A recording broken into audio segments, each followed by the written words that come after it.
Merhaba değerli dinleyicilerim. Bu ilginç olaylar, şaşırtıcı bilgiler videomuzda işlenişi ve sonrasında yaşananlarla Türkiye tarihinin en dehşet verici cinayetini büyük bir şaşkınlık ve ürpertiyle dinleyeceksiniz. Ülkede haberlere konu olan Hannibal Lecter vakası yaşanmıştı.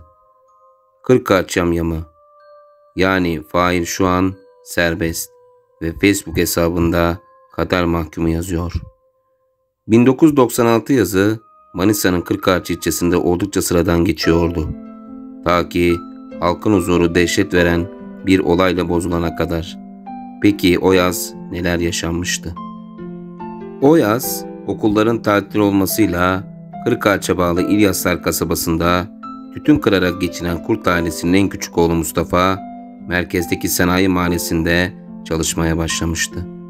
Amacı ailesinin geçimine katkıda bulunmak ve bir yandan da işi öğrenmekti.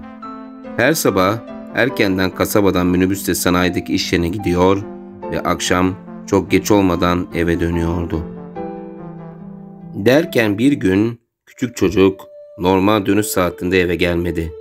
Telaşlanan aile köylerinde oğullarını aramaya çıktıysa da hiçbir iz bulunamadı. Mustafa en son sabah işe giderken görülmüştü.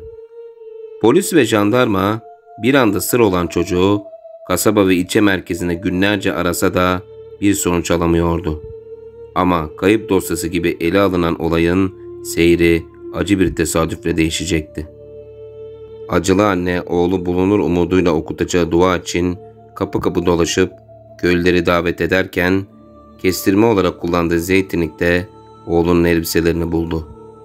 Kanlar içerisindeki elbiselerin yanında bir de kafatası gören anne o anda beyninden vurulmuşa dönmüştü.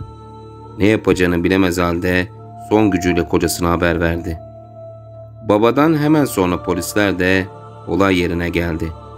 Olay yerine birkaç kemik daha bulan polisler kemiklerin üzerindeki etlerin bıçak benzeri bir aletle kazındığını tespit etmişti. Tüm ilçe şaşkınlık içerisindeyken ve polis soruşturması sürerken olayı aydınlatacak ifade Mustafa'nın her gün işe birlikte gittiği arkadaşından geldi. Olay anında Mustafa'nın yanında olduğunu ama korkusundan bugüne kadar konuşamadığını söyleyen çocuk olayı tüm ayrıntısıyla savcıya şöyle anlatıyordu. Bir süredir Mustafa ile birlikte öğle yemekleri için gittiğimiz lokantanın sahibi Oktay Tayfun Bölge bize iyi davranıyor, sohbet ediyor, hatta yediklerimizden bile para almıyordu. İlçe merkezinde bizi gezdiriyordu ve güvendiğimiz biri haline gelmişti. Olaydan bir gün önce istersek arabasıyla bizi işe götürebileceğini söylemişti ve o sabah için sözleşmiştik. Olay sabahı iki arkadaş köyün çıkışında henüz gerçek yüzüyle tanışmadıkları adamı bekliyorlardı. Daha sonra kardeşini öldürdüğü için 7 yıl hapis yatan adam geldiğinde çocuklara sapıkça bir ilişki teklif etti. Çocuklar reddetse de korkutarak önce Mustafa'ya sonra arkadaşına tecavüz etmiş, tekrar Mustafa'ya yönelince Mustafa çığlık atmıştı. Panik olan adam elindeki bıçakla çocuğun kafasını kesmeye başlayınca arkadaşı kaçmıştı. Bu ifadenin üzerine polisler evine gittikleri Oktay Tayfun Bölge'yi tutukladılar. Cinayet gününden beri normal hayatına devam eden adam suçlamaları kabul etmese de Kırkağaç cezaevine atıldı. Olayın vahşetini başka bir boyuta çıkaran gerçekler ise kısa bir süre sonra ortaya çıkıyordu. Lokanta sahibi olan katil öldürdüğü çocuğu lokantası mutfağında parçalara ayırmıştı. Daha sonra etlerini kemiklerinden ayırıp yemeklerde kullanmış, kazınması zor parçalardaki etleri kemikten kolay sıyrılsın diye kazanlarda kaynatıp çorba yapmış ve kemiklerle elbiseleri olay yerine atmıştı. Yani soruşturmaya katılan polisler dahil yöre halkı 17 gün boyunca bir yandan kayıp Mustafa'yı ararken bir yandan da onun etini yemişti.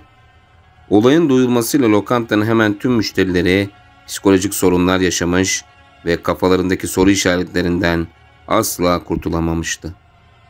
Dehşete düşüren bu cinayet ve sonrasında yaşananlar her zaman olduğu gibi bir süre sonra unutulsa da evlatlarını kaybeden ailenin acısı hiçbir zaman dinmeyecekti. Videomuzdaki diğer ilginç olay ise tarihin en ilginç ve ürkütücü mumya hikayesi olan John Torrington vakası. Bundan yaklaşık 177 yıl önce iki gemi İngiltere'den yola çıktı ve bir daha asla geri dönmedi.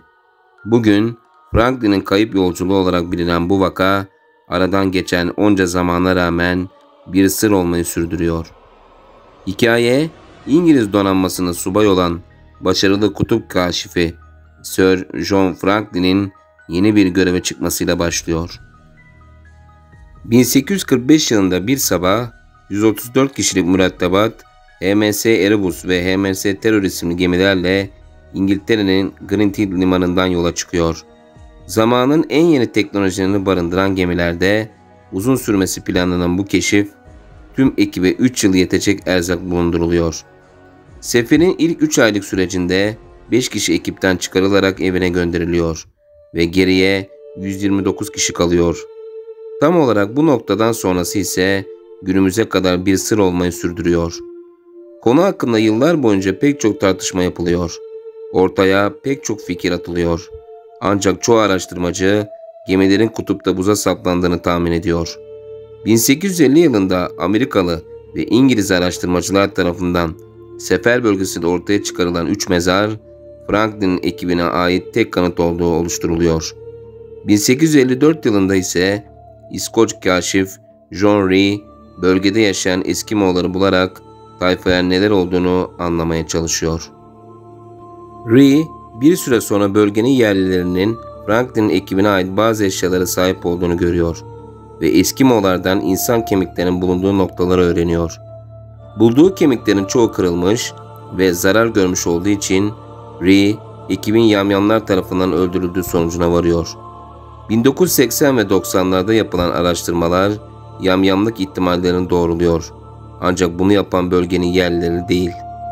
Çünkü ele geçirilen kemikler üzerinde bıçak izleri bulunuyor ve bu da tayfanın kendi içinde açlığını gidermek için yoldaşlarının etini yediğini gösteriyor.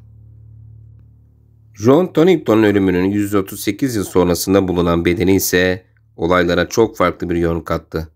Antropolog Owen Beattle, Torrington'un bedenini 1984 yılında keşfettiğinde cesedin mükemmel bir biçimde korunduğunu görerek tayfaya ne olduğunu araştırmaya başladı. Torrington'un başucunda üzerine yazı kazınmış bir leva bulundu. Bu levada Torrington'un 1 Ocak 1846'da yaşamını yitirdiğinde yalnızca 20 yaşında olduğu yazıyordu. Üzerinde düğmeleri deniz kabuğundan yapılmış gri renkli bir pamuklu gömlek ve keten pantolon olan Torrington bir odun yongasının üzerinde uzuvları bağlanmış bir şekilde yatıyor, gözleri aradan geçen 138 yılın ardından hala canlılığını koruyordu. Torrington üzerinde yapılan otopsi genç adamın tıraşlı bir yüze ve uzun kahverengi saçlara sahip olduğunu gösteriyordu. Yapılan otopsi ayrıca genç adamda hiçbir travma ya da yaralanma izi bulunmadığını ortaya koyuyordu. Beyinde saptanan otoliz, Torrington'un bedeninin ölümden sonra sıcak tutulduğunu gösteriyor. 1,65 metre boyu ve yalnızca 40 kilogramlık ağırlığıyla bugün hala Beckey adasında yatmakta olan Torrington'un ölüm sebebinin besin yetersizliği olduğu düşünülüyor. İddialardan bir diğeri ise genç adamın kurşun zehirlenmesi sebebiyle öldüğü yönünde, ancak ölüm sebebi kesin olarak bilinmiyor. Torrington'un da aralarında bulunduğu 129 kişi bu seferde yaşamını yitirdi. Gemilerden bir tanesi 2014 yılında, diğeri ise 2016 yılında bulundu. Nell ve William Breen adlı iki adamın cesetleri çıkarıldı ve mezarları öldükleri adaya inşa edildi. Bu sır dolu seferde hayatını kaybeden 3 adam bugün Beckey adasında zamanda donmuş şekilde yatmayı sürdürüyor. Değerli dinleyicilerim, bir ilginç olaylar, şaşırtıcı bilgiler videosunun da sonuna geldik. Kanalıma henüz abone olmadıysanız abone olup videoyu beğenerek bana destek olabilirsiniz. Bir başka ilginç olaylar videosunda görüşmek üzere. Hoşça kalın.